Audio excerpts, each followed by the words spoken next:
तो दोस्तों अगर आप एक एंटरप्रेन्योर अगर अपना बिजनेस शुरू करने वाले हैं, फिर आप ऑलरेडी अपना कोई स्टार्टअप कर रहे हैं, तो ये वीडियो आपके लिए बहुत इंपॉर्टेंट होने वाला है। क्योंकि इस वीडियो में हम बात करेंगे कि एक एंटरप्रेन्योर को अपने स्टार्टअप के लिए, अपने बिजनेस के लिए कहाँ से फंडिंग मिलती है, किस टाइम पर फंडिंग लेनी चाहिए और उसको फंडिंग लेने के लिए कहाँ पर जाना पड़ता है। तो वीडियो में बने रहिए क्योंकि वीडियो बहुत ही इंपॉर्टेंट होने वाला है, बहुत ही काम का होने वाला है। तो चलिए बिना किसी देरी के करते हैं वीडियो को स्टार्ट। तो इनमें सबसे पहला स्टेज आता है अर्ली स्टेज, यानी कि वो स्टार्टअप जो कि बूट स्ट्रैप यानी कि फाउंडर के खुद के पैसों से शुरू किए गए हैं, या फिर उसको शुरू करने के लिए फाउंडर ने अपने फैमिली, फ्रेंड्स और बैंक से लोन लेकर पैसा उठाया है। तो ऐसे स्टार्टअप्स को कहते हैं बूटस्ट्रैप स्टार्टअप। और बूटस्ट्रैप का सबसे बड़ा एग्जांपल है जेफ बेजोस, जो कि अमेजोन के फाउंडर हैं, और उन्होंने अमेजोन को शुरू करने के लिए शुरुआती पैसा खुद कमाया था और बचा कुचा पैसा अपने पेरेंट्स से उधार लेके लगाया, जो कि थे $3 लाख, जो कि भारतीय रुपए में होते हैं करीब 2 करोड़ रुपए। और यही वजह है कि जेफ बेजोस दुनिया के सबसे बड़े और सबसे अमीर आदमी बन पाए, क्योंकि अपने मम्मी पापा से पैसा लेने के कारण अमेजोन के ज्यादा से ज्यादा इक्विटी और शेयर्स उन्हीं के पास रहे, जिससे कि अमेजोन बाद में बड़ा हुआ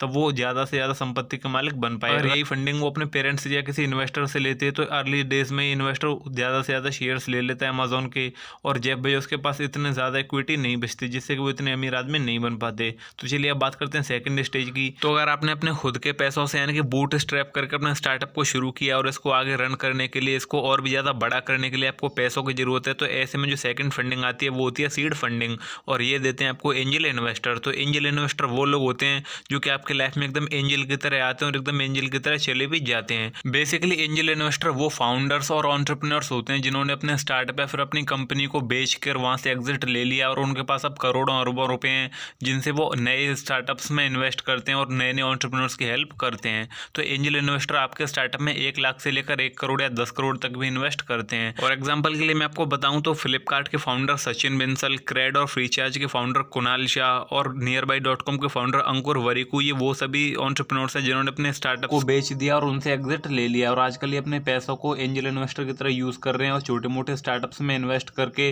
नए एंटरप्रेन्योर्स की हेल्प करते हैं। और क्योंकि इंडिया में शुरू के 3 साल में 90% से ज्यादा स्टार्टअप्स फेल हो जाते हैं, तो एंजल इन्वेस्टर काफी ज्यादा रिस्क लेते हैं, इसलिए इनको अपने इन्वेस्टमेंट पर रिटर्न भी काफी हाई चाहिए। इसीलिए ये अगर आपके स्टार्टअप में पैसा इन्वेस्ट करते हैं तो उसके बदले में एक बहुत बड़ी इक्विटी लेते हैं, और जैसे आपका स्टार्टअप रेवेन्यू जनरेट करने लगता है, आपकी टीम सेट होने लगती है और आप मार्केट में फिट बैठने लगते हो, तो वैसे ही अपने इक्विटी को किसी बड़ी कंपनी को बेचकर और वहां से 10, 20 या 50 गुना प्रॉफिट कमा के निकल लेते हैं। तो अब बात करते हैं कि आपको एंजल इन्वेस्टर कहाँ से मिलेंगे जिनसे आप फंडिंग ले सकते हैं। तो मैं आपको एक वेबसाइट बता रहा हूँ, इस वेबसाइट का नाम है seedfund.com। इस पर जाकर आप अपना आइडिया को पिच करिए, और वहाँ पर कई सारे एंजल इन्वेस्टर्स लिस्ट होते हैं और उनके मैनेजर आपके आइडिया को देखेंगे, और अगर उनको पसंद आता है तो वो आपको कॉन्टैक्ट करेंगे। चलिए बात करते हैं कि अगर आपका स्टार्टअप सही तरीके से एस्टेब्लाइज्ड हो गया, आपकी ऑफिस खुल गई, आप थोड़ा बहुत रेवेन्यू जनरेट करने लगे हो, तो अब आती है तीसरी स्टेज, यानी कि अब तीसरी स्टेज में आप अपनी कंपनी को और भी ज़्यादा बड़ा करना चाहते हो और ज़्यादा एक्सपेंड करना चाहते हो, और इन सभी चीज़ों के लिए आपको बहुत मोटी रकम चाहिए। तो ऐसे में आपकी हेल्प करने आते हैं वीसी फर्म। तो वेंचर कैपिटल वो फर्म्स होती हैं जो कि बहुत बड़ी मात्रा में इन्वेस्टमेंट करती हैं, जिन्होंने